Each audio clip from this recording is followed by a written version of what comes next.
எப்படி பெட்டல்ஸ் பண்ணுறதுன்னு பார்க்கலாம். அதுக்கு வந்து ஆரஞ்சு கலர் ஸ்ட்ரிப்ஸ் ஒன்று, ரெட் கலர் ஸ்ட்ரிப்ஸ் 2 வச்சுருக்கோம்.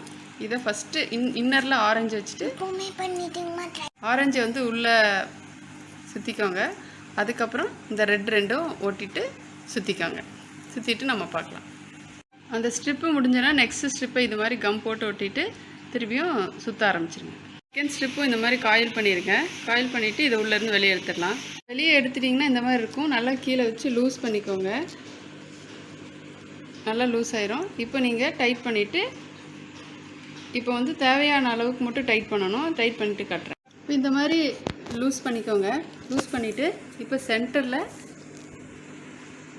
இப்படி ப்ரெஸ் பண்ணிக்கோங்க. ப்ரெஸ் பண்ணிவிட்டு இப்போ இந்த சென்டரில் இங்கே கை வச்சுட்டு இந்த எண்டில் ஒரு ப்ரெஸ்ஸு பாருங்கள். அதுக்கப்புறம் இந்த எண்ட்லேயும் ஒரு ப்ரெஸ்.